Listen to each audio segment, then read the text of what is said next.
Yuba-Sutter.live's local government live streams are presented by Plumas Lake Self-Storage in Plumas Lake, where lifelong local residents are helping other residents keep things safe, providing indoor storage units, outdoor RV and vehicle parking, moving supplies, and Penske truck rentals. Details at plumaslakeselfstorage.com.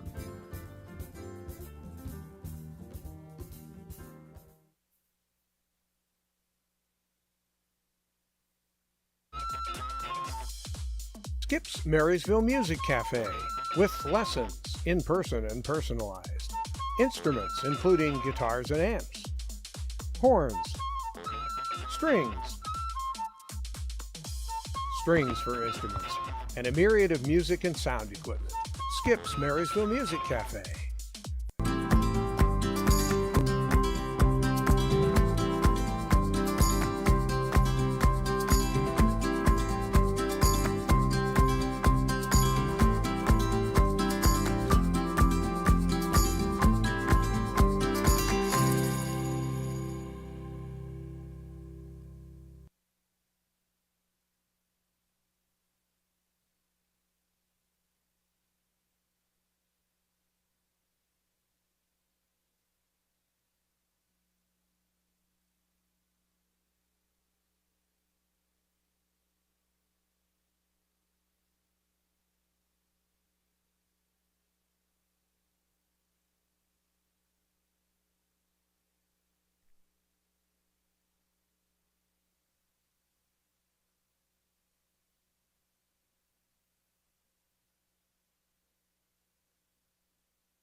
Many donations that have come into the district, and gifts large and small are greatly appreciated. But we have a couple of donations that are beyond anything I've seen since I've been on the board. One was the $40,000 donation given to the Marysville FFA group.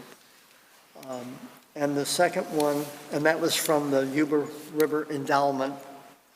And the second one was $10,000 to the Lyndhurst football program. We really appreciate those kinds of generosity from the community. We do our best to leverage those kind of dollars whenever we get them. So kudos to those folks that were able to put that together. So thank you. Now we have comments from school site representatives. Marysville High School.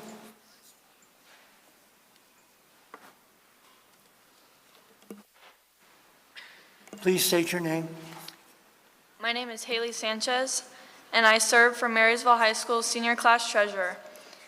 ASB is really working hard making changes in school to improve our culture and increase student engagement at MHS. Homecoming week was a huge success, kicking off our homecoming dance. ASB brought back the homecoming dance for the first time in nearly a decade. The semi-formal, Roaring Twenties themed, was attended by over 500 students and was a night no one will forget. Our leadership class carefully chose decade-themed spirit days that everyone could participate in, leading to some of the highest participation Marysville High School has seen in years. Homecoming week ended on a high note with our annual Homecoming Community Parade that featured class floats and club floats, the coronation of the homecoming royalty at varsity halftime, and 2 victories over Bear River. ASB and Ag leadership have been collaborating for the first time in school history to put our school's first Haunted Barn Halloween event on October 26th. FFA students have also been busy preparing for the FFA State Convention happening later this month. The 2 leadership teams are also looking forward to collaborating on Spirit Days to celebrate Degree Week in November. Exciting things are happening across our campus. We look forward to updating you at the next board meeting. Thank you for listening. Thank you very much.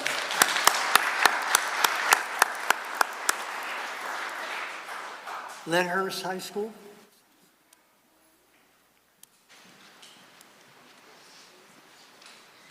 Good evening, everyone. I hope everyone has had a good day so far. At the very start, let me say that we both have something in common. You don't know what I'm going to say, and neither do I. I'm just messing with y'all. My name is Norberto Montero, and I'm the student board representative for Lyndhurst, and I'm pleased to be here today to inform you about what our students have been up to this month. I would like to start off with our very successful food day that was held last Friday on October 7th during our home football game against Fortuna. We had a total of 16 clubs who participated in selling food items to fundraise for their clubs. Our community and fellow alumni were able to enjoy the game and items that were being sold by our hardworking students. I was actually one of the clubs who sold that night, as I am the senior class president, and we managed to make $533, which was the most out of all the clubs. Moving on to what our clubs are up to, I would like to start off with FFA. On October 22nd, at the LHS Farm, FFA will be holding their annual Pumpkin Festival at 10 a.m. through 1 p.m. They will also have their newly installed Green Hand officers attend a Green Hand Leadership Conference on October 6th.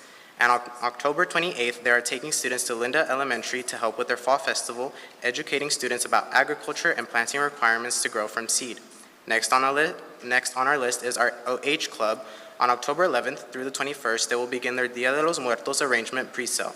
They will also have Halloween arrangements made in class on October 27th through the 28th.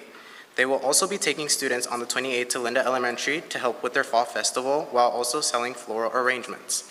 The advanced floral class will be doing the celebration of life for Eric Pomeroy, moving on to ROTC, who had 7 cadets successfully build and launch model rockets with launches completed on Friday, September 30th.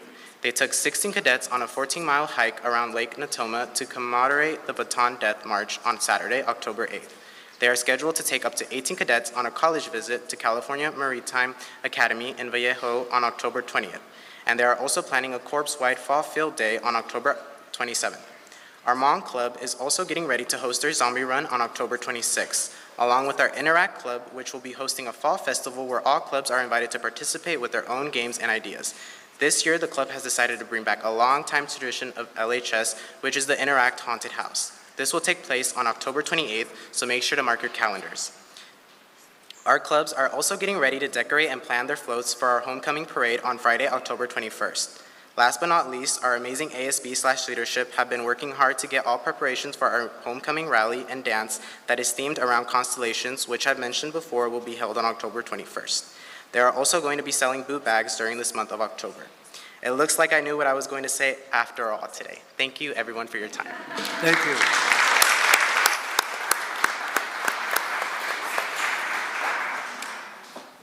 MCAA.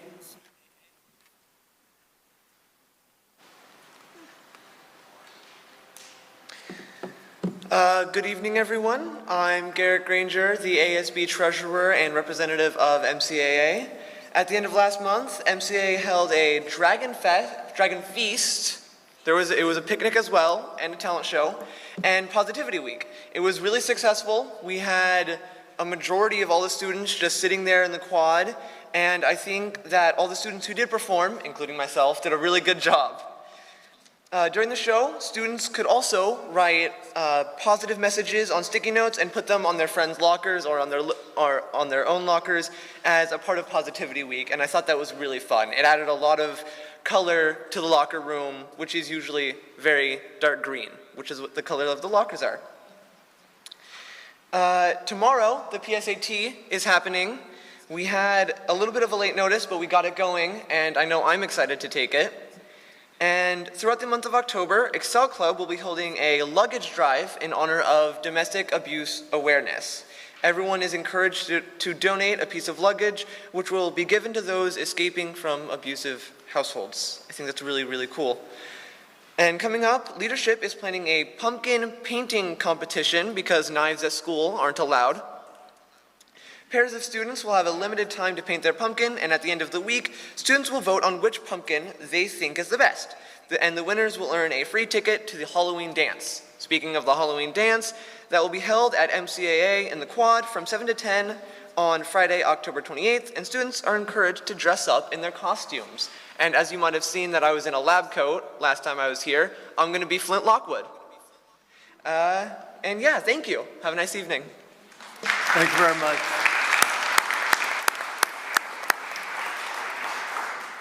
South Lyndhurst.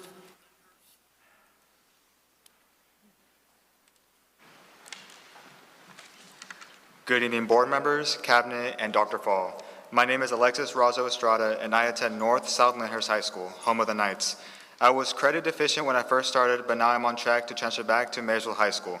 Last year, my quarterly GPA was around a 1.0. This quarter, my GPA stands as a 4.0. North South Lyndhurst students, like myself, have been busy taking classes and earning credits towards graduation. Students from both campuses have been volunteering at carnivals throughout our district. 17 students volunteered for Cobblelots Carnival, and another 15 will support Paragon Academy's Carnival this week. Oliphurst, Johnson Park, and Edgewater have fall celebrations occurring later in the month, and you can bet North and South Lyndhurst students will be there. North, South, and ABL students are preparing for a field trip to Chico State on October 21st. The students and the staff are looking forward to a tour of the campus and having a lunch at the beautiful campus. South Lyndhurst students participated in Farm Day at the fairgrounds and enjoyed teaching young MJUSD students about cows. A small group also participated in an FFA conference at the Sutter High School. South Lyndhurst is preparing for a career day on November 2nd. Abraham Lincoln enrolled over 20 students during open enrollment last week. About 20 elementary school students from ABL went to the Bishop's Pumpkin Farm this morning. The students were so excited to ride the bus and go on a field trip. All three campuses continue to recognize students for their hard work, positive actions, and dedication to being the best student they can be. Thank you for your time. Thank you.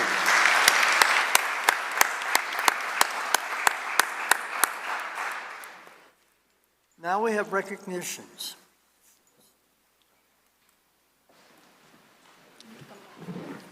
I'm going to invite the board and Dr. Ronnie to come to the front.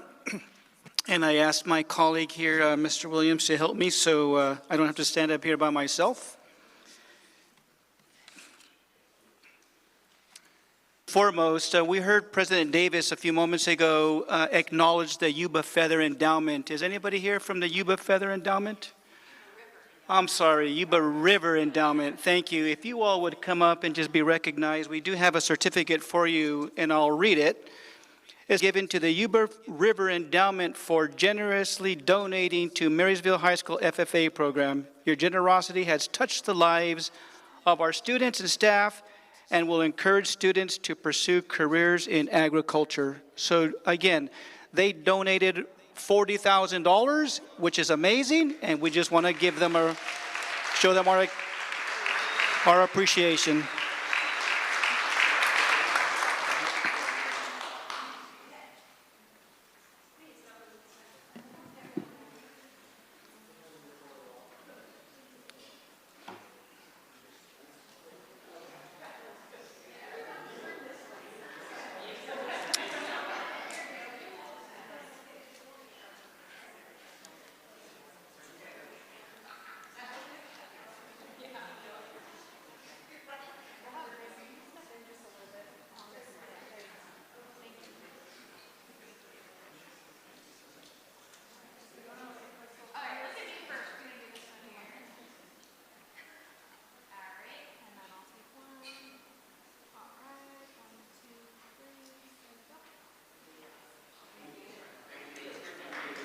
Thank you very much. It's very generous.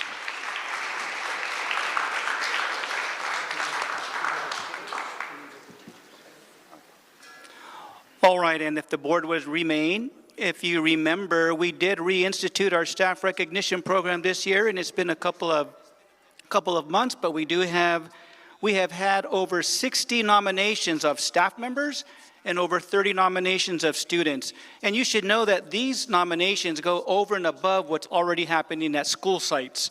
So obviously, we have many more students being recognized at their schools.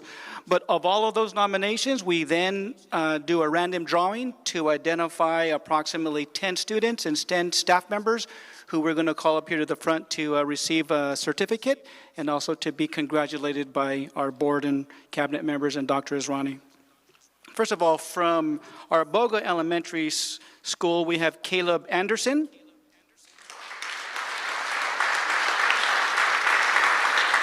From Ella Elementary School, we have Bexley Buchta.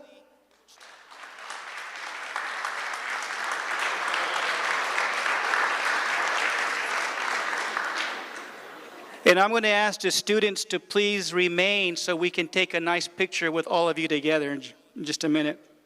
From Lyndhurst High School, Trinity Duran.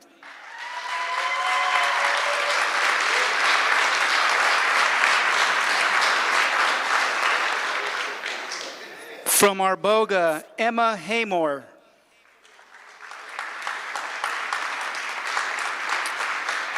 From Kynoch Elementary, Rachel Henry.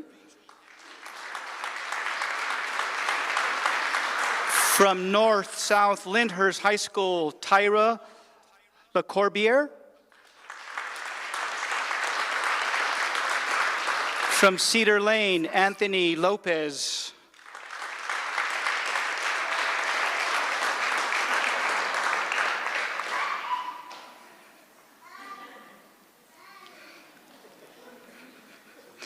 So cute. From Yuba-Feather, Adam Terrell.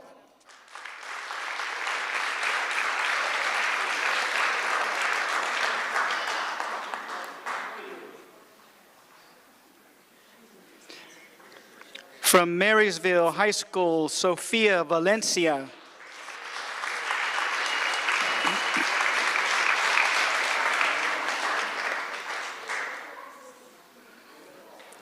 And from McKinney, Kagan Venice.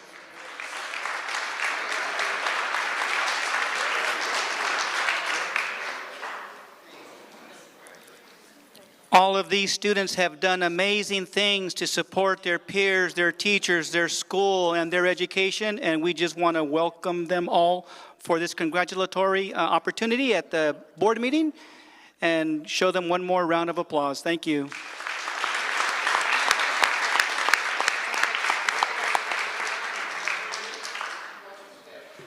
We're going to take a picture. Hold on. Yes?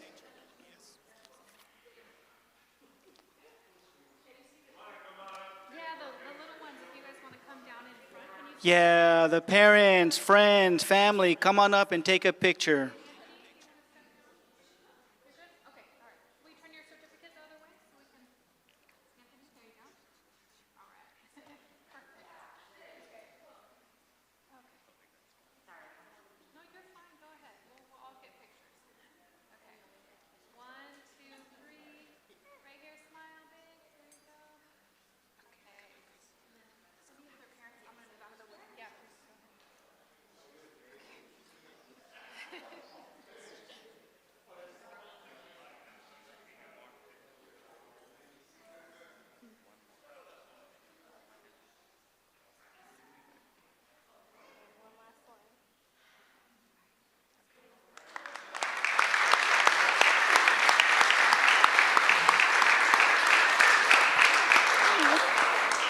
We also want to congratulate the families for this honor as well. So congratulations, everyone.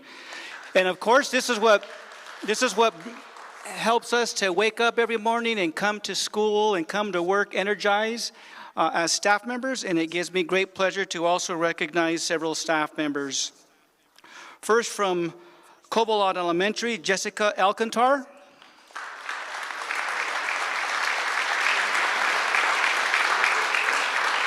From Lyndhurst High School, Megan Alvarez.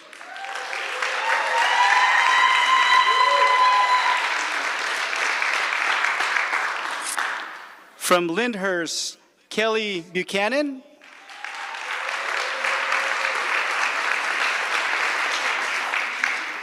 From Arboga, Sunshine Harlow.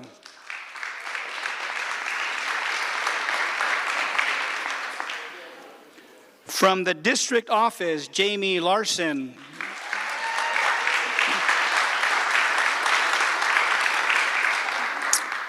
Also from the district office, Pete Pantoja.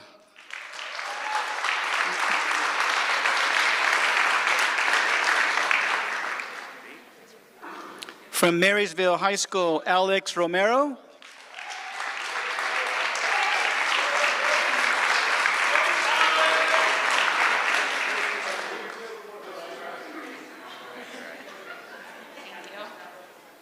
From Foothill Intermediate, Victoria Topete.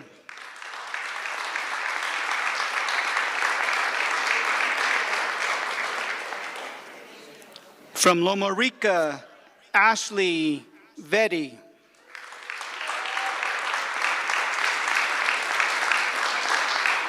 And from Cordova, Taylor White.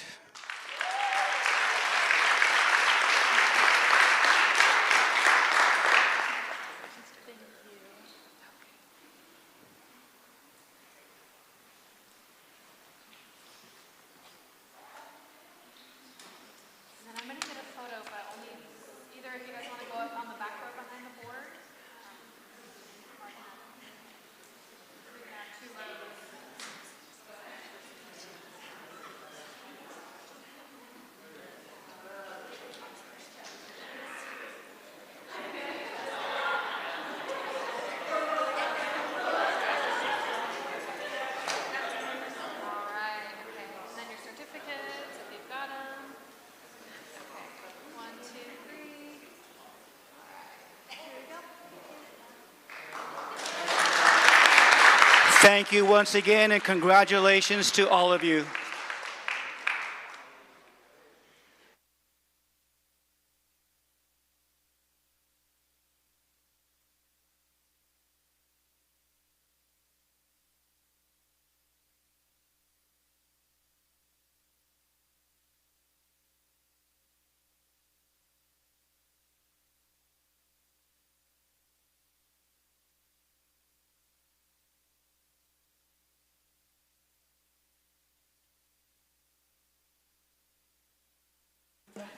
Now we have opportunity for employee organization. Mr. Davis, I'm sorry. One more thing I should have said is, if you want to read, if anybody wants to read the nomination, why the individuals were nominated, then I invite you to please go to the website, and we'll have that information updated there, as well as the whole district can nominate, so we don't limit it to anyone. And our nomination forms are also accessible from the district's website, so you'll see it there. So thank you. Thank you. Now we have opportunity for employee organizations to address the board. Muda? Good evening, Mr. Davis and Board of Trustees, and those of us that are with us both in the building and at home watching this evening. I am Angela Stiegel. I'm the president for the Marysville Unified Teachers Association. And this evening we have just a few brief comments. First of all, we would like to echo the comments from board members and from other community members in extending our condolences to the family and friends and colleagues of Eric Pomeroy. Absolutely decades and decades of selfless service to the community and to the education of children in this community. We also want to thank our teachers, our professional educators, for their continued hard work and their tireless efforts on behalf of all of our students, all 10,000 some odd of them, and their families and our community in general. Also, we would like to tell everybody that we are in fact looking forward to returning to the bargaining table tomorrow. We have a bargaining date tomorrow with the district. And we're looking forward to completing last year's contract articles so that we can get the contract language parts wrapped up there for last year's bargain. And then we could start on this year's bargaining, especially considering that if you add the actual COLA and the LCFF augmentation, COLA now sits at 13.26%. So we are eagerly looking forward to getting to this year's bargaining as well as wrapping up last year's. Thank you. Thank you. Now we have Operating Engineers Local Union Number 3. California School Employees Associations Number 326 and 648. Association of Management and Confidential Employees. Supervisory Unit. And for those who have comments, those comments will be addressed at the end of the meeting. So now we have presentations. Marysville Adult Education School. Bob?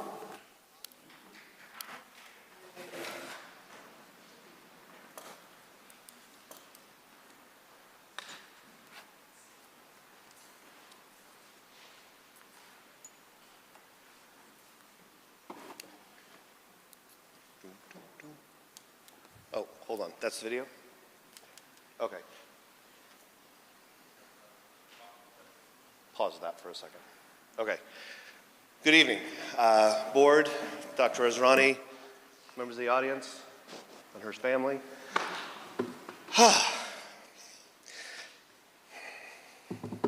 Adult ed's a really good thing. And I too want to echo the loss that we have felt in the community has been profound. Eric has been instrumental in the adult ed arena. Once the board gave its direction under the go of the superintendent, I began to work very closely again with Eric. Worked with him for 20 years. We will miss him in the community, and I miss my friend. But out of friendships is tremendous growth. The adult education program in Marysville Joint Unified School District, we are up and running. We're gonna start, we're almost gonna start, we're getting ready to start. We started. We have 110 active students currently. 48 in diploma classes. My math is gonna be off because my slides got oofed. About 52 in ESL classes, and we have 3 for the GED program. It's a tremendous start. We are looking to expand into adult programs to support our parents and our community there. We have financial workshops being set up. The flyers are already out. Registration is going. We are firing on all cylinders, and we're very happy to do so. I was remiss at the beginning. I forgot to introduce the actual heartbeat of the adult education program, Nelly Ramirez. She is our administrative assistant. And if we do anything, it's because of her. I break it, she fixes it. We have a perfect relationship. So instead of having a presentation where we talk and we kind of go through it, let's just kind of hear it from the adult ed program itself. Russell.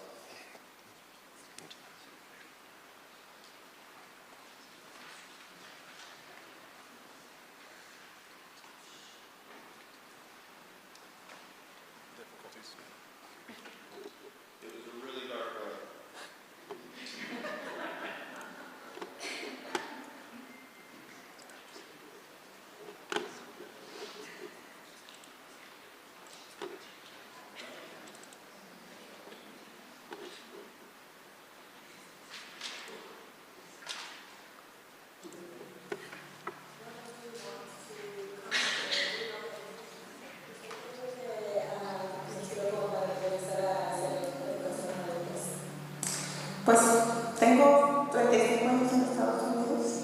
Mi hija ya se graduó de la universidad y mi hijo está en Yuba-Sutter y ellos hablan mucho inglés, entonces yo quiero aprender.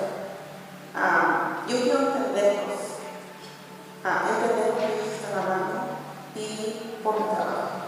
Pues principalmente inspiró mis hijos, tengo los niños chiquitos, y me desespera tanto no entenderles, porque entre los dos saben, no puedo ayudarles en sus tareas, no quiero que sean igual que yo, ¿verdad? Que en este país no saben nada. Y pues superarlo, estoy enferma y voy al doctor y no sé nada. Siempre necesito que alguien me esté pues diciendo esto y lo otro. Well, I dropped off my routine and I decided to listen to what I was about to say. And then in the school, so I just dropped out and decided that I wanted to state because the girl, I'm at home and I'm not staying when I was really wanting to go back. And I got offered an opportunity to come back. And I now look up and go to college and do that. We are really excited to have adult education back here at Marysville Unified School District. It's been something that's been so needed for so long, and with the direction of the superintendent and the authorization of the board, this program has really taken off. And it's one of those things that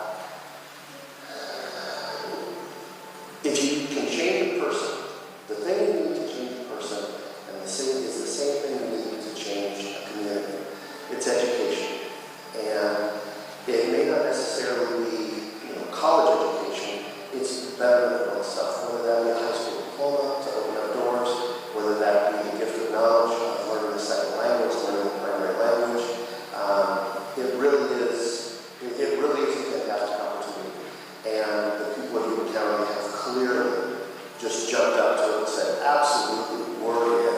We are so appreciative of having it back in the county. Adult education, I think, will improve your life in many ways. You can improve, move up your job, find a better job, communicate with your neighbors, be able to communicate with the community, meet more people, and just overall develop better. Adult education is great for anyone that wants to really expand their knowledge or learn, like I said, a new language, with their GED, and just have the opportunity to grow. I think there's a stigma behind referring to adult education, and sometimes you see some of our students initially really that come out with kind of this look of, it's almost like shameful, and it's not. There's thousands of people in this position for different reasons, whether it be a family issue, foster care, a pandemic, that put people in these situations, and we're just here to give everyone a second chance, because everyone deserves a second chance. So adult education is more than just diplomas, GEDs, learning a second language. It's also about career prep. And we're very fortunate and very excited here at Marysville.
Are there any questions for Bob?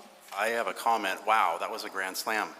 Thank you for everything that you guys are doing. You got a lot of goals going on, and I'm cheering you all the way. I think my favorite part was seeing the parents, the ESL speakers who I want to help my kids.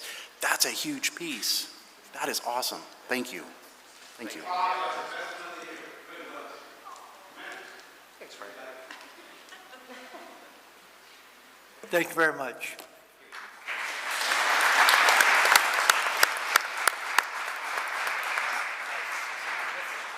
Now we have Johnson Park Elementary.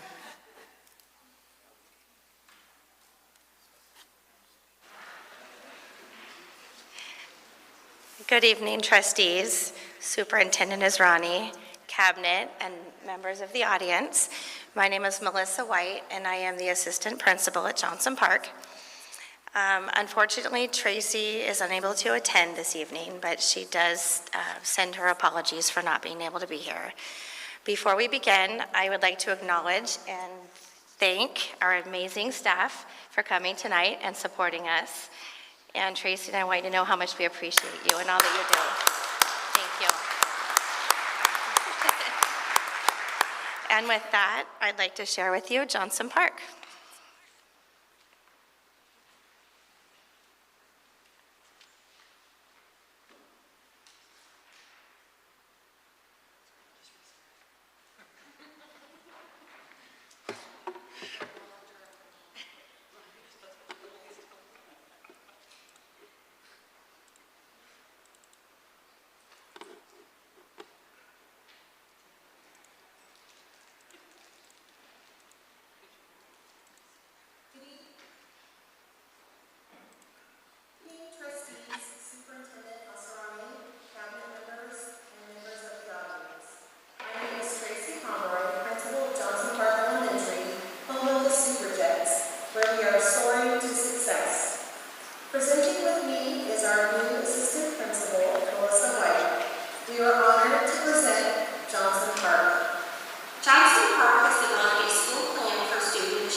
for parents to participate in school activities. The total 2022-23 budget is $358,056. Funding sources reflected in the site plan budget are in bold. Title I, $141,648,000 plus $1,726 for parent involvement. Targeted, $100,931. Lottery, $84,392 was our initial allocation, with a carryover of $22,659. LCAP, there has been no 2022-23 allocation at this time, and carryover has not been posted. LCAP Music, $2,500. Lottery Science budget is $4,200. The next two slides show some of last spring's activities as well as activities that have already taken place this school year. Pictured here are our students engaged in Jet Time, our 5th grade projects, and we are really excited about our dynamic music and PE programs. Here we have Mrs. Sahota providing an SEL lesson, students writing thank you letters to deputies in honor of Thank a Deputy Day. We celebrated National Hispanic Heritage Month with music, dancing, hair braiding, and classroom lessons. Pictured here are also our dance party and karaoke Fridays as part of our PBIS, and PBIS special lunch with Mrs. Pomeroy. This concludes our presentation, but before we end, Melissa and I would like to extend our sincere appreciation and gratitude to our staff, students, and families that make Johnson Park the great school that it is.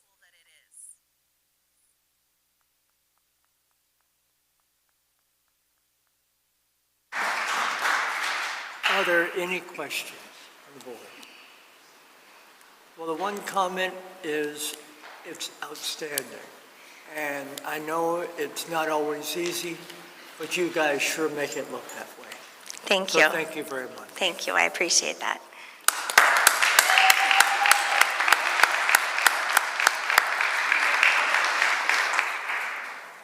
Now we have Ella Elementary.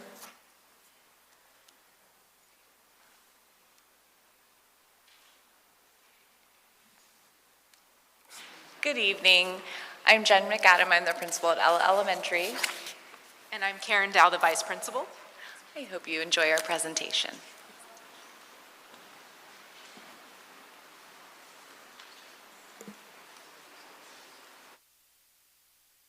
Good evening, trustees, Superintendent Asrani, members of the cabinet, and members of the audience.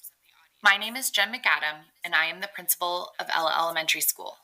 My assistant principal is Karen Dow.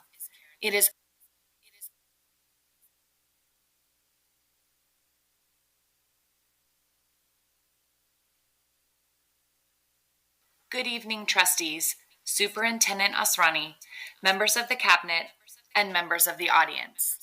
My name is Jen McAdam, and I am the principal of Ella Elementary School. My assistant principal is Karen Dow. It is our pleasure to share with you tonight Ella's school plan for student achievement.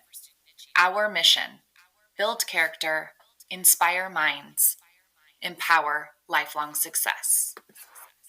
Ella Elementary has developed its 2022-2023 school year SIPSA to ensure all students have an opportunity to receive a fair, equitable, high-quality education. We consult and collaborate with all stakeholder groups to develop our plan. Our SIPSA aligns with the Marysville Joint Unified School District LCAP goals. Ella enrollment is currently 566 students in grades TK through 6. 87% of our students are socioeconomically disadvantaged, and 40% of students are English language learners. Ella continues to use interventions in lieu of suspension. Ella's overall CASP data and LPAC data reflect the many learning challenges we face after the pandemic. Staff and students remain positive and focused on our goal of 5% improvement on CASP, ELA, and math in the spring. Ella is also home base for 3 Yuba County Office of Ed classrooms and the American Indian Education Program. A varied pool of data is critical in determining the needs of students attending Ella Elementary School. The data sources considered in the Comprehensive Needs Assessment, which drives the SIPSA development, are CASP ELA math and science data, LPAC scores and reclassification numbers, chronic absenteeism, and rates of suspension. In addition, other data is considered, which includes STAR Renaissance reporting, Lexia data, Reflex math data, teacher, parent, and student surveys, formal and informal grade level assessment data, and observation. Ella has a PBIS, Positive Behavior Intervention and Supports program, in which data is collected using surveys given to staff members, students, and families. In addition, PTO, ELAC, and Site Council groups provide important feedback from stakeholders invested in the success of all students. Ella's SIPSA goals are aligned to our district's 5 LCAP goals. LCAP Goal 1. Improve academic performance by creating an academic system that addresses and engages the various identified needs of all elementary students. Ella's activities that target this goal include supplemental hours for grade level PLC, focused on high quality instruction to students targeting essential grade level standards in ELA, math, and ELD, ongoing professional development for staff, technology lead to enhanced learning through the integration of technology in classrooms, supplemental and/or enrichment materials to support district-adopted curriculum, and supplemental technology programs, books to acknowledge academic achievement for individual student reading goals, and contracts for service agreements. LCAP Goal 2. Create an environment that addresses the physical, emotional, and safety needs of all students and staff. Ella's activities that target this goal include supplemental materials related to social emotional learning in grades TK through 6 to promote pro-social skills, mindfulness, resilience, and critical thinking. Our PBIS school-wide strategies are taught and reinforced by all staff members. Our school counselor is also teaching weekly SEL lessons in the classrooms. LCAP Goal 3. Prepare every student with the skills needed for college and career readiness. Ella's activities that target this goal include technology needed for our 21st century students and staff to successfully support teaching and learning in the classroom. College and Career Day, Spirit Days, with targeted activities focused on the college or career mindset. Student leadership. LCAP Goal 4. Build a system of specific support for our EL, foster, and low SES students. Ella's activities that target this goal include paraprofessionals working directly with teachers to provide timely interventions, supplemental curriculum or materials to support ELD instruction, a master schedule to reflect 30 minutes of designated ELD for Ella's EL students, Wonders ELD training for staff. LCAP Goal 5. Improve homeschool partnerships. Ella's activities that target this goal include reimbursement for fingerprinting for parents to support as volunteers, chaperones, materials needed at home for parents to partner with the school to educate their student. Other Ella events or meetings that aim to involve parents and the community include back-to-school meet and greet, parent-teacher conferences, academic celebrations, PTO meetings, Title I meeting, monthly newsletters, site council meetings, ELAC meetings, Read Across America Day, open house, field trips, and our monthly Yuba-Sutter food bank boxes. Ella's total budget for the 2022-2023 site plan is $552,671. In addition, Ella anticipates Title I and targeted carryover. Ella has had an amazing start to the school year. Students have been working hard reviewing Ella's school pledge. Be responsible, be respectful, be safe, and ready to learn. Our Ella family works daily to build relationships with our students and foster a positive school culture where all students feel welcome, safe, and loved. Thank you.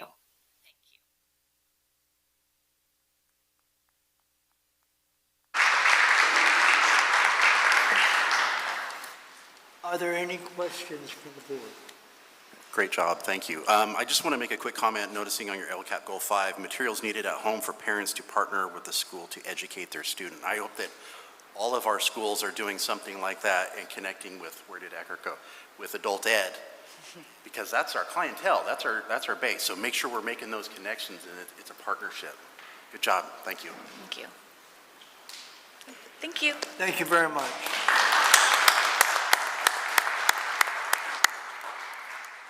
Now we have priority goals for the 2022-23 school.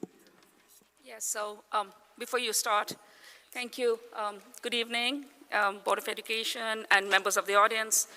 One of the priority actions on the strategic plan was to bring back to the Board of Education on an annual basis the goals and actions from my office, my executives, as well as all our directors, similar to what you see in the school plan.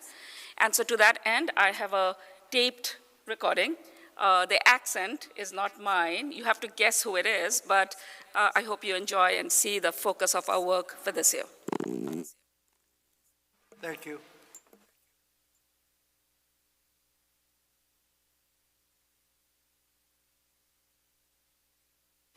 Good evening, trustees and MJUSD community. Thank you for the opportunity to present the actions and priorities for the board and the superintendent for the 2022-2023 school year. The board approved the strategic plan in June of 2022. This document is a live document and is being used to align the key actions across all other plans. In the next few months, you will see the department presentations, both from executive cabinet members and directors, highlighting the priority actions across the district while we focus on improvements that support our schools and classrooms. Additionally, we will continue to update the community on important achievements with projects and programs throughout the year. As we continue to talk of the departments and each of their areas of supervision, we also recognize that none of us can work in a silo. In other words, our best work is done when we collaborate together and communicate with each other. Directors will bring their 3-year plans for discussion, and we will learn about the celebrations and actions that will continue to enhance teaching and learning priorities at MJUSD. The strategic plan identifies 5 areas of focus. Each of these key areas of the strategic plan drive the work of the district at every level. We will hear more details on these in the next few slides. Goal 1 includes designing a graduate profile with academic, social-emotional, and interpersonal skills that will be taught across TK to 12 grades to prepare our students for the world of tomorrow. Through this profile, teachers and staff will get resources needed at each level to implement equity-based practices for each student. The priority action in this goal is to start identifying the TK to 3 literacy plan, expansion of 4-year college partnerships, and developing practices around the use of data to drive student acceleration and intervention. Goal 2 is about the budgeting process. The main priorities here are to address classroom needs due to increase in TK and new developments in the community, continue the work with facilities improvement that is much needed with aging infrastructure, and develop budget priorities to complete the activities identified by the one-time funds. For Goal 3, community engagement is an important goal. Here are the priorities. 1, to expand the programs that are being offered in the newly reopened adult school, and 2, increase community partnerships to increase opportunities for our students. In Goal 4, the focus is on district culture with strong activities that will strengthen our relationships with our labor partners, celebrate the great work across the district, and improve our district's culture, to find ways to celebrate and recognize our staff, students, and families, and being relentless in communicating the successes of our schools with our families and the community at large. I am very proud of the large number of middle and high school students who are now part of the district student leadership group. Goal 5. This goal is about making sure we are recruiting and retaining our staff. A major goal is to establish a well-designed pathways to support certificated, classified, and management.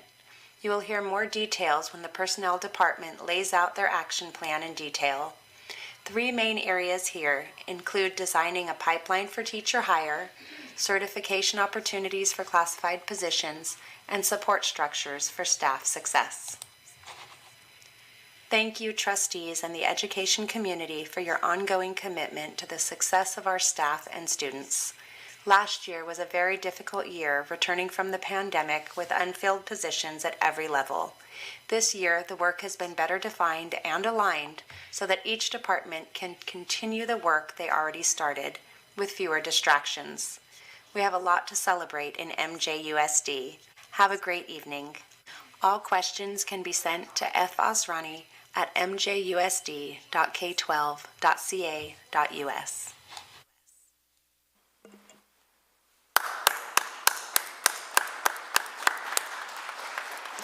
Are there any questions for Dr. Asrani? The board may recognize that many of these are goals on my own evaluation. And so it's really important that the work we do is narrowed in focus. And one of the comments that I do want to make is the conversation with my staff and with my friends in MUTA. There's a lot of noise about how much work is occurring. And so one of the directions we have given ourselves in Cabinet is to quieten that noise by being very purposeful and very focused on what we're doing. And less is more at this point. And I think the conversation that is really important is everything that we've started cannot be finished tomorrow. The intent is to start the work and give ourselves time to make that happen with fidelity. And that could take a year, could take 2 years. And so giving ourselves the permission to go slow, to go fast. I think that's a new word of the day. I'll take any questions you might have. Well, I'm looking forward to hearing from your other departments, and as we move towards the end of the school year, to see our progress. Absolutely. But I think this is a great opportunity, a great blueprint for the district, and we really appreciate the work that goes into this. It's not easy work, and we certainly hope that people who feel like they're overworked, let people know, because this is a growing, learning situation for everybody, and we want this to be successful. This is for our students, but it's also for our staff, to help us focus, to help us achieve what we're trying to do, which is to educate our children as best we can. So thank you very much. Now we have updates from departments. Business Services, Jen? Hi, good evening. We're going to take up the time tonight, Doug and Brian and I, to update you on the security on our high school campuses. So as you know, over the past several years, we've really prioritized safety and security on our school campuses as a district. We've installed buzzer doors, cameras, added some fencing on some sites. We instituted the Catapult emergency response software, and then we've also instituted more safety and lockdown drills with our students and staff.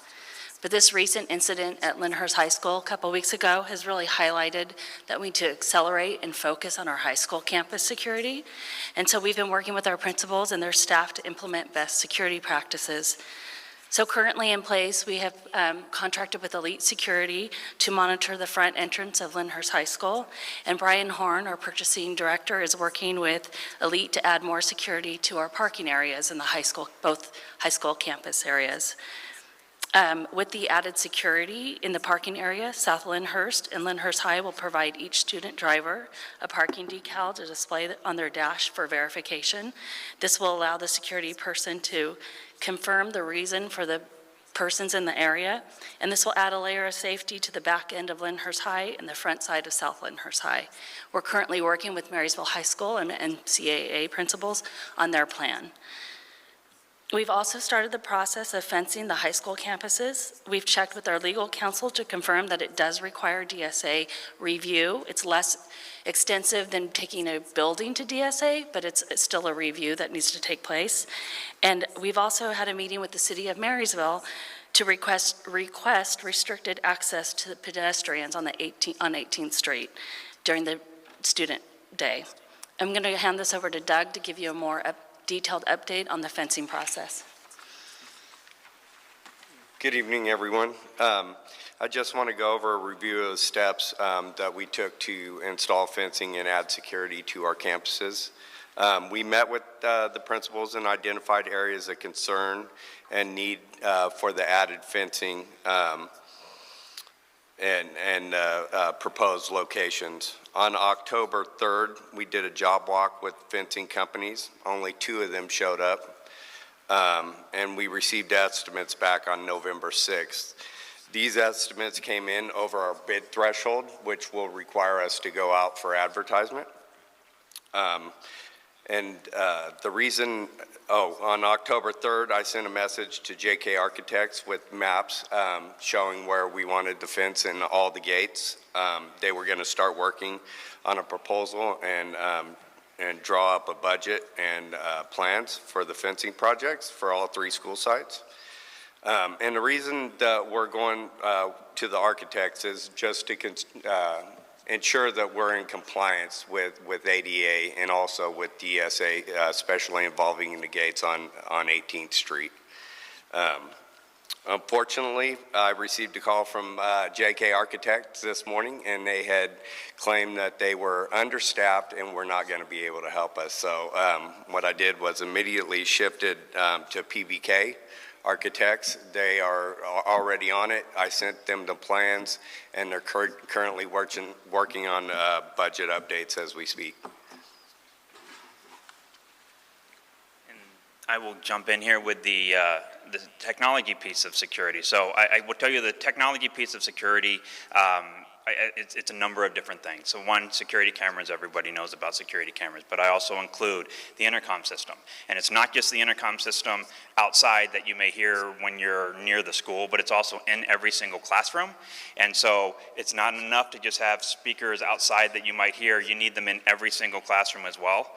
We've looked at door buzzers as well to kind of get the security. The way our door buzzers work, just so you know the ones that we've been installing, when somebody presses the buzzer on the door is always locked. Somebody presses the buzzer on the door.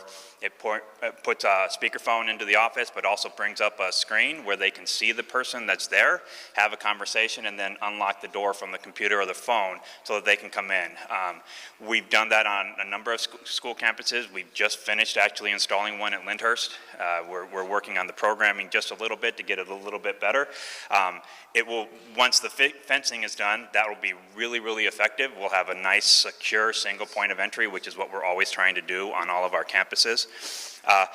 As you know, security cameras and a lot of these safety things, they've often been, as budget is available, we always look for whatever we can find. A lot of the school sites, a lot of these things have been site expenses. Under the direction of Dr. Israni, I'm putting together a cost analysis of what it would be, and so that maybe we can try to find a way at the district level to take care of these. These are vital, crucial things to do.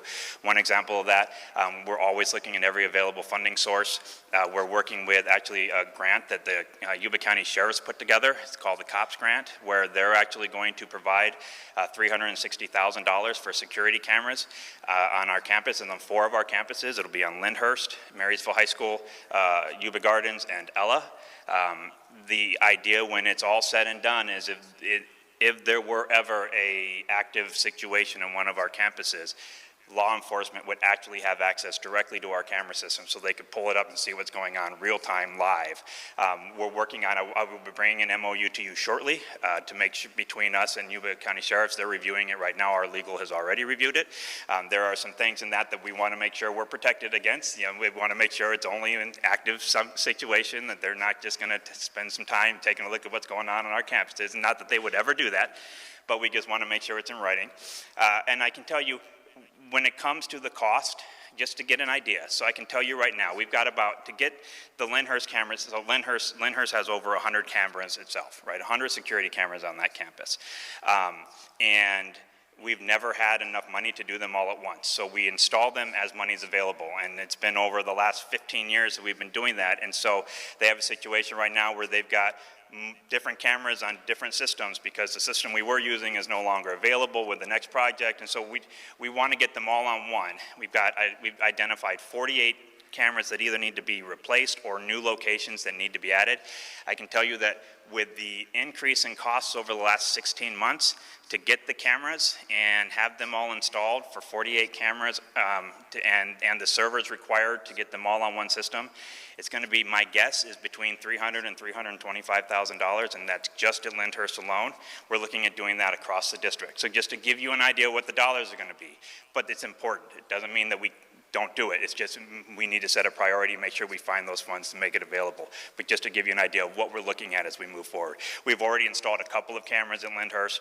We're working on adding some TV monitors to all of our schools. Lyndhurst has actually got 4 that we've already ordered in the computers, where they're going to have 4 large TV screens in the front office with the the most important identified camera locations up on them. So you don't want them too small, you need to be able to see them. So take 4 cameras per, 16 of their high priority cameras will be available. They'll be able to see what's going on at all times, and we're going to do things like that at every school site as well. So that's where we are on the tech side of the security thing. So any questions? Thank you. Any questions for the board? Actually, I'll start with Mr. Williams. Yes. So you're talking about the cameras being old, new, and older, and different systems, and you said that that's going to be throughout the district, right? A lot of our schools are going to be in that same situation. That's correct. And you said that $300,000 would get Lyndhurst all on the same system. That's correct. So, thinking about it from a safety standpoint, I think $300,000 is probably a drop in the bucket. So I think that is very warranted for us to take a look at. So thank you for doing that for all of our sites. I think that's something we really need to look at. So if they're not on the same systems, can you explain to us what that means and what that looks like? Yeah, sure. Okay, so on a computer, the system, when I call it a system, we have 3 different systems that are out there. The new one that we're installing right now is a Vigilant. It's a server, it's the client that actually allows you to view the video. Okay, so a client would be an application on your computer. So when you want to view servers on the Vigilant system, you open up the Vigilant client and I can see all of my servers that are Vigilant servers, and I can get into each of them and see what's going on. One of theirs is running on the ONSSI system, so I have to pull up that client. So I can see them all on one computer, but I might have to open up different applications to see the cameras depending on which system they're on. The goal is to get them all onto one, so I'm only opening up one and being able to rotate through those much more easily. Okay, thank you. And Doug, for you, you talked about fencing, and maybe I missed the part about gating. Is gates also in those bids that we're looking at? Fences, gates, and?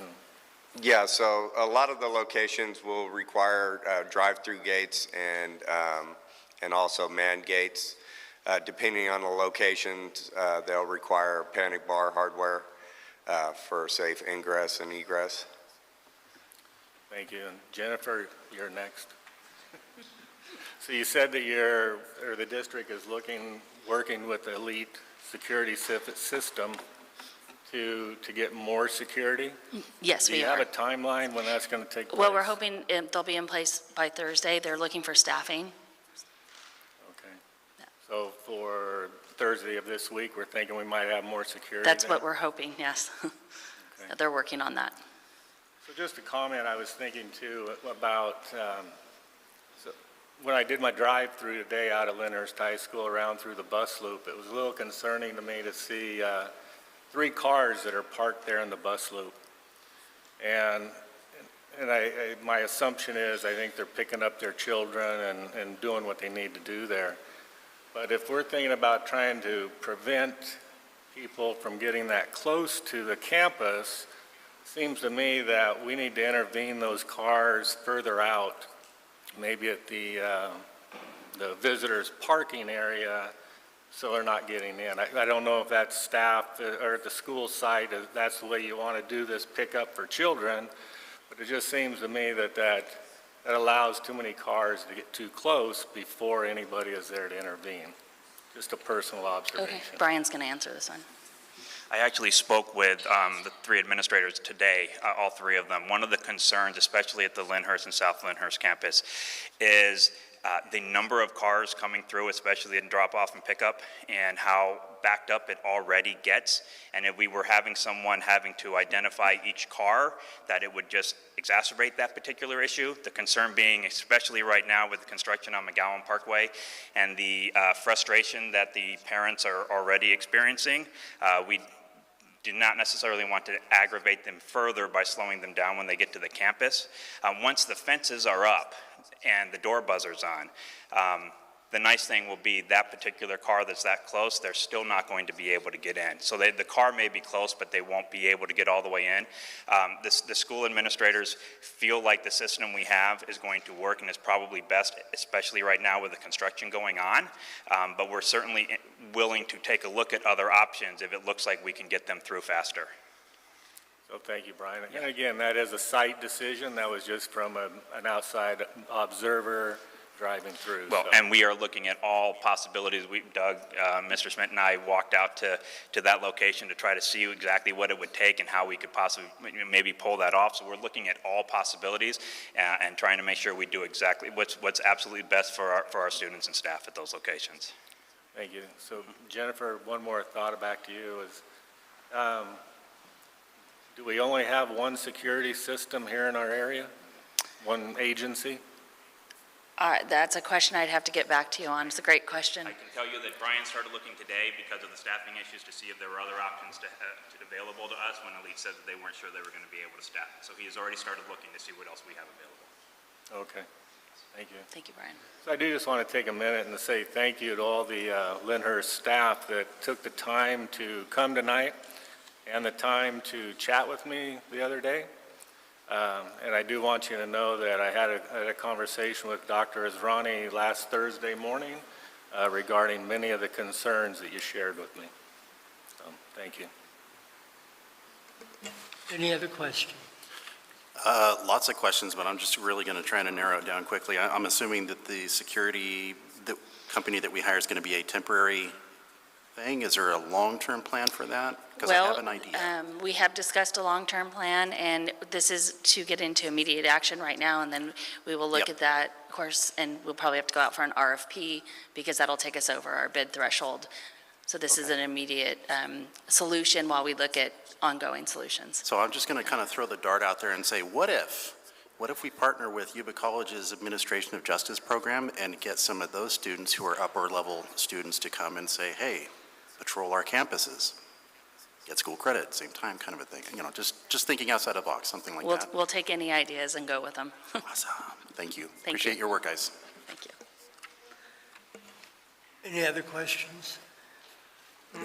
No, I just have kind of a comment or maybe a question for Brian. I mean, or maybe even Doug, looking down the road at this technology aspect for it, and to the board, I guess this would be, we've been putting cameras at sites for years, and like Brian said, that they're becoming obsolete basically. So we better start putting in our budget something to replace these, because these are going to, I mean, they're like computers. They're obsolete every 5 years. You bring up a great point, and it's not just replacement. It's going to have to be added to a deferred maintenance or a technology budget to keep these things up so that they're always on the same system. Yes. Okay, so I have one more question. Sorry, I wasn't going to ask this, but then we kind of got on the topic. Are we talking about Wi-Fi connection cameras or cameras like with a USB connection? The ones that we do, we're doing cabled simply because we've done some Wi-Fi, and the amount of data that travels across them and interference with the Wi-Fi, you end up with really choppy footage. We're putting in really high quality cameras that give us the ability to see, and so just the amount of data that's going across those, we want to have that secure cable. Part of the reason the installation is so expensive because it's a lot of cabling that gets included putting it in a location where it's needed. And there's a mix of fixed view cameras as opposed to ones that tilt? Yeah, we've been going a bit away from the PTZ, the pan-tilt zoom, simply because they're great, but they tend to miss. What we're trying to get now is actually 270 and 360 degree cameras, so I can put a camera on a corner that's 270 that actually will hit the entire area with a really high quality picture. I would rather put that in than a panning camera that's going to miss something at the time that it's gone. We've found that the PTZs, great cameras, they can do some really good things, but if you move them too fast, you can't see anything, and if you move them too slow, you miss a bunch of things. So it's a challenge. So we've been going more towards the 270 degree on the corners and 360s where available. Yeah. Probably less bandwidth too with the two-way communication. It's really nice too because it saves us on licenses as well, because where I would need possibly 3 or 4 cameras, now I've got 1 camera, 1 license that can actually cover the entire area, which is really nice. It's a cost savings there too. Okay. Last comment and I'm done. I just want to make sure, I know you guys are doing what you need to do. I want to make sure that we include our certificated partners so they have input on where these cameras are, because I know that that's kind of a sticky gray area with things. So I can tell you, we don't have any cameras inside of any classrooms, so we don't do that at all. We hit pathways like hallways at Marysville High School and the outside areas, but we don't have classrooms in any camera, and there's no desire or need at this point to put any in any classrooms. So we're very aware of that. We don't want to do anything like that at all, but we just hit the high student traffic areas is where we want to make sure we have them. Perfect, thank you. Yep. So the one question I have for Jennifer is, we've currently had security firms at both high schools. Is that correct? Private No, security. that's not correct. Right now, we just have Elite at Lyndhurst, and then each campus has their own, campus security, but not Elite is not at Marysville currently. We're working on that right now. Okay, thank you. Anything else? Just one other comment. I would like to, and maybe sound like Mr. Williams, you're in, contact with the staff there regularly, but I think it would be important for the district staff to make sure we're updating the LHS staff on every 2 weeks, every week, where we're at with these projects. Absolutely. Thank you very much.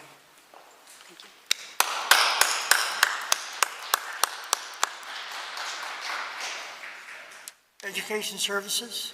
We don't have any updates. We took up all the... Oh, so, okay. I'm sorry about that. Now we're at the approval of the September 27, 22 regular board meeting minutes. Are there any corrections or additions to those minutes by any of the board members? If not, do I hear a motion? Motion approved. Motion approved by Doug Criddle. Is there a second? Second by Gary Criddle. All those in favor say aye. Aye. Abstains? Aye. Okay, we have, passes 5-0. Now, before we start the consent agenda, we have a correction. It's Personnel 14.2, Certified Employment, Mandeep K. Atwal, sorry if I mispronounced that, Counselor and FHS probationary for the 22-23 school year is being pulled from the agenda because their current district will not let them out of their contract. So with that said, are there any items on the consent agenda that any of the board members would like to pull at this time? If not, do I hear a motion? Motion to approve. Motion approved by Frank Crawford. Is there a second? Second by Allison Hasty. All those in favor say aye. Aye. Aye. Opposed? Passes 7-0. Now we move to new business. 17.1, approve the quarterly report on Williams uniform complaints, July 1, 22 through September. I jumped ahead. I don't know why, I just keep wanting to jump ahead. All right, sorry about that. We're at 16.1, approve the MJUSD High Honor Band Agreement with Mike Manganon. How do you say that? I would say manana, but I don't. Anyway. A conductor for the 2022-23 school year. Do we have any information on this? Yes, President Davis, I'm happy to take this. Mr. Manganon, I believe, is a guest conductor from Elk Grove High School who will be working with our honor band students in preparation for an event that they're having this Saturday, actually, at Lyndhurst High School at 1:30, so we hope folks will come to that. But he works with students from Foothill, Yuba Gardens, Lyndhurst, Marysville High School, and MCAA. And so we're asking the board to approve the contract to have the gentleman work with our students. Are there any questions for Jay?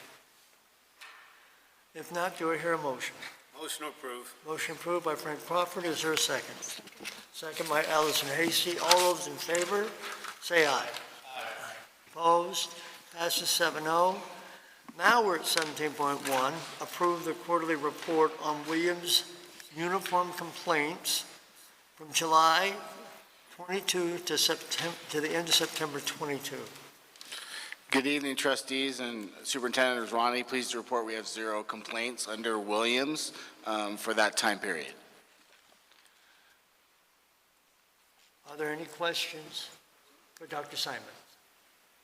If not, do I hear a motion? Motion approved. Motion approved by Doug Criddle. Is there a second? Second. Second by Frank Crawford. All those in favor say aye. Aye. Opposed? Passes 7-0. Now we're at 17.2. Approve the resolution 2022-23-15 for declaration of rural status. Before we vote on this, we have some edits to that resolution. There have been some small edits to the resolution as it was originally submitted. Arboga is a community that is not recognized by the United States Census. Therefore, the population estimate for this community was removed.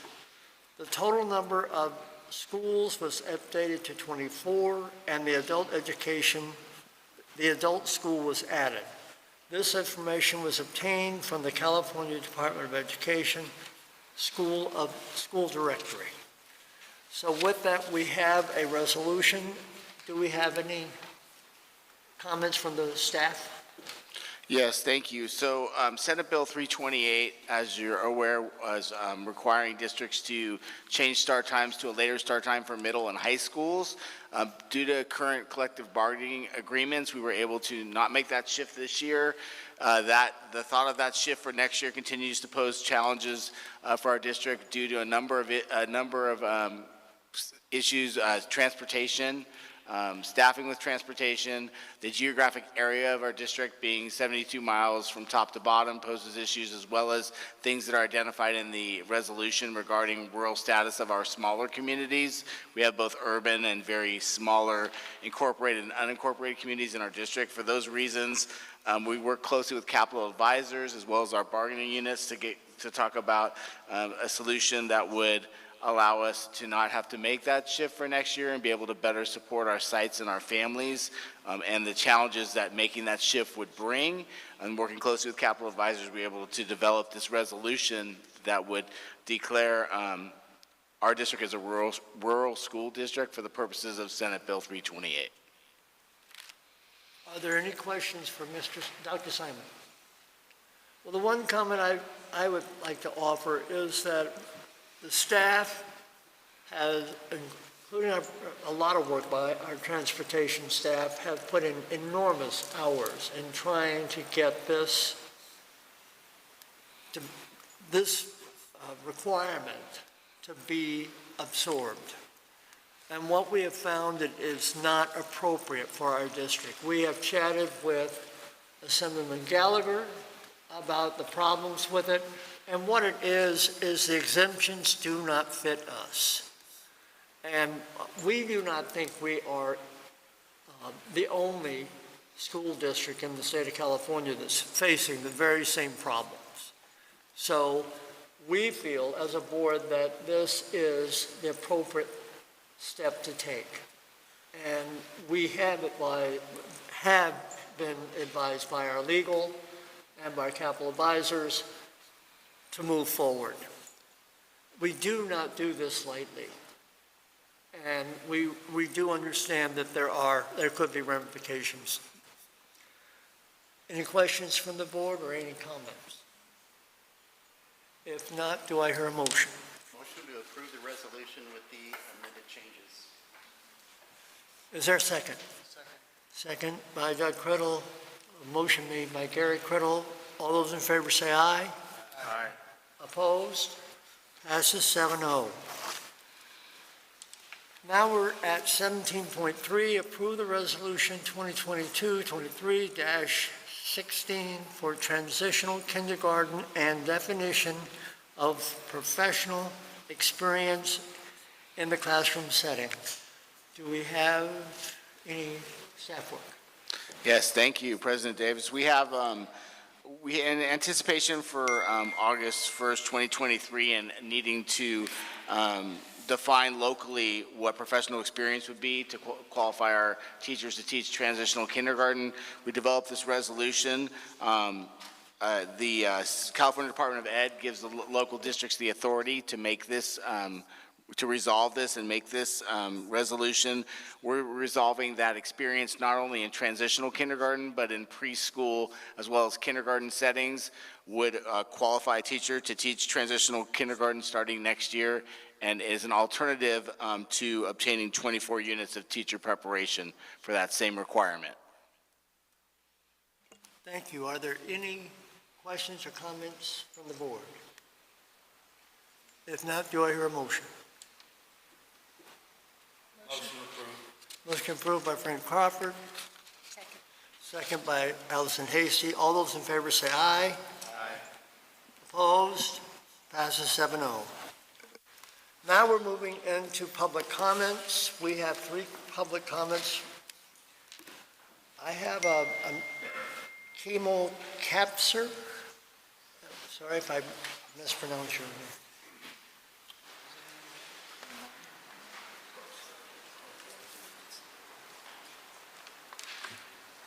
Good evening. I'm here to give you guys a brief history on the story of Lyndhurst. In short, it is one of segregation, disrespect, and inequity. As a community that has come to be defined by outsiders as that poor school, it is something that we have lived with for over 40 years. When we tell someone that we work at Lyndhurst, we are often met with a look of shock or pity as our reputation precedes us. Starting with Oliver's founding during the Great Depression, the Okies, as they were derogatorily called, were greeted by shotgun-toting citizens and law enforcement officials upon their arrival to Marysville. They were told to stay on their side of the river. Fast forward to the segregation of Marysville High School itself. 18th Street served as the dividing line between Lyndhurst and Marysville students in the 70s. The prejudice and discrimination towards Olivehurst and Linda students was not racial, but socioeconomic in nature. A fence was built to keep the two apart, although Marysville was happy to have star linebacker and Oliver's kid, Randy Rasmussen, on their team. Stories of bullying the poor-looking kids from the south of the river were prevalent, so prevalent that the lie became accepted in the community at large. A few years ago, our leadership kids teamed up with leadership kids from Yuba City High School. And there, the Yuba City students shared all the bad and awful stories that they had heard about LHS, how we are the ghetto school of gangbangers, drug users, and tweakers, and the UC kids admitting how that wrong they were in thinking that about our kids. Now, when I was in the 6th grade at Yuba Gardens, during 7th period, a male teacher came rushing into our classroom, locked the door. Eventually, a group of male teachers led us all to the cafeteria. We didn't know what was going on. And then we heard that there was a shooting at Lyndhurst. As all the worst thoughts in the world swirled through my head, thinking of my sister at that school, panic sunk in. Parents showed up to pick up their kids, shaken by the events of the day, and finally my name was called. It was my sister that had come to get me. We hugged, we cried, we walked home holding hands. At my first year of teaching at the BITSA meetings, I was with a group of new teachers in the area. And when I told them that I worked at Lyndhurst, they asked me if I wore a bulletproof vest to work every day and laughed. I didn't. Our tragedy has been relegated to a punchline of a joke. And what is not funny is that LHS remained untouched without walls in the classrooms or security on the perimeter for 30 years. 2 weeks ago, another angry man attacked our principal. Thankfully, he didn't bring his gun in the car into the school, or our reputation would have been perpetuated. Some outsiders have the temerity to say to us that we need to get over our past, or that we have a poor me attitude. How dare you? I'm sorry, sir. You're out of your time. Thank you.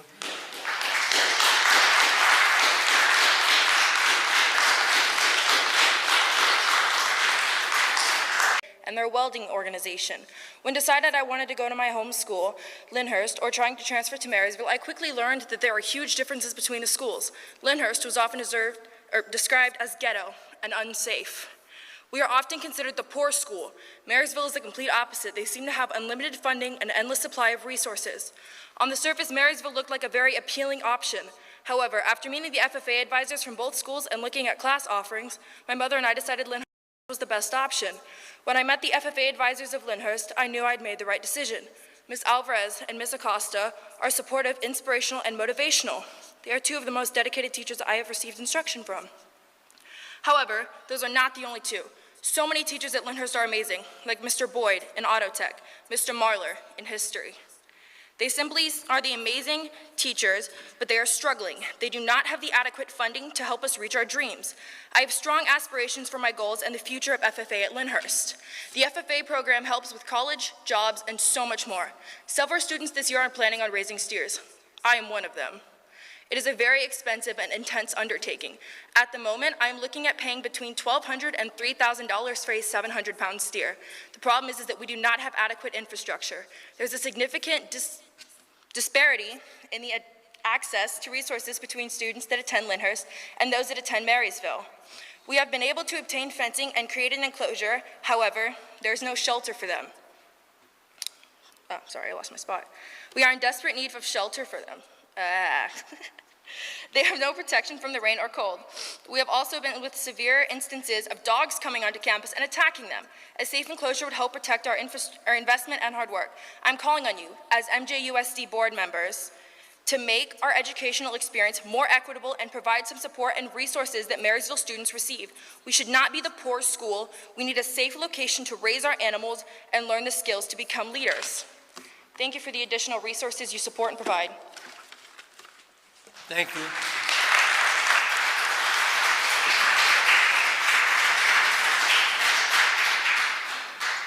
Brandon Marler.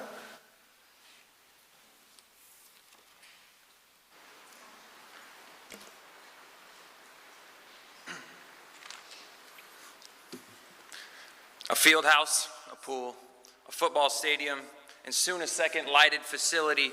These are just some of the things that Marysville High School students have the opportunity to enjoy at a different level than Lyndhurst High School students. Now, I'll concede that the field house isn't state of the art, but it offers flexibility. Our athletic director, Mr. Jensen, gathered some information on local schools and found that of the 49 high schools in our area that are a part of a multi-high school district, only 3 schools have one gym. Forest Hill, a school of roughly 200 kids, 12 Bridges, the new school in Lincoln, and Lyndhurst High School. Marysville Joint Unified is the only district without an all-weather track, soon to be changed after this proposal. Highlands and Mesa Verde have theirs under construction. This district allowing Lyndhurst to be the only school without an all-weather track is an outright embarrassment. Where is the equality? According to page 36 of our most recent WASC report, and I quote, "It is clear that the outdated and unsafe football stadium has a clear negative impact on school culture. Tell one of our students that gets out of practice at 9:30 p.m. that they are equal and have the same opportunity as a Marysville High School athlete. Tell our student that fell through the bleachers on Friday at the end of the game that our bleachers are fine, they just are a little outdated. This is something that wouldn't happen at Marysville High School's concrete bleachers as they have a stadium. Why must it take a lawsuit or the possibility thereof for this district to care about the facilities at Lyndhurst High School?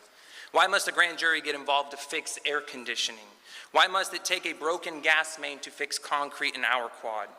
How many insurance assessments do they have to identify the bleachers as hazards for you all to listen and act? How much longer are we going to be the school that is separate but equal? As shown in our most recent WASC report, an impediment to improvement at our site, and I quote, is the perception of equality while inequity abounds from district administration.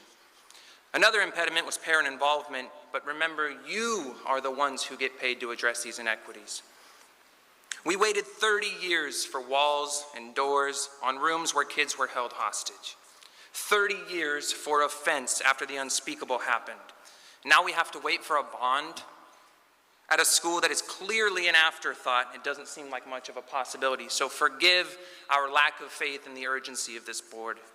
We're not even confident that this present district administration will be around to see this through. How long shall we wait? I urge you all to come to the football field for our homecoming and see our football field other than just at graduation.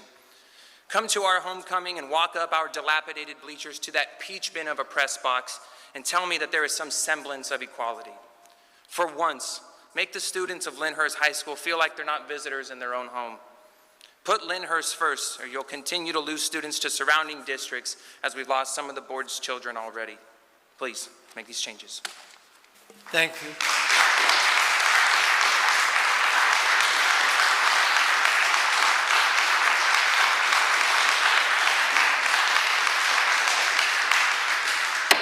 Meeting adjourned.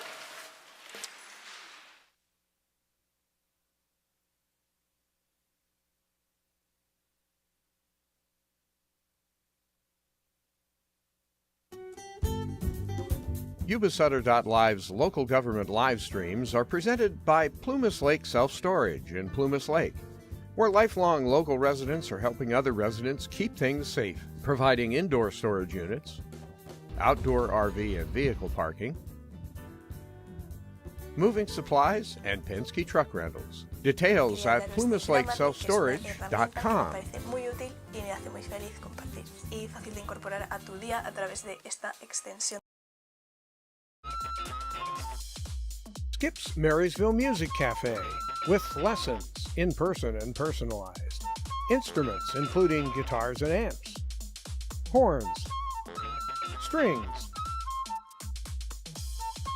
for instruments, and a myriad of music and sound equipment. Skip's Marysville Music Cafe.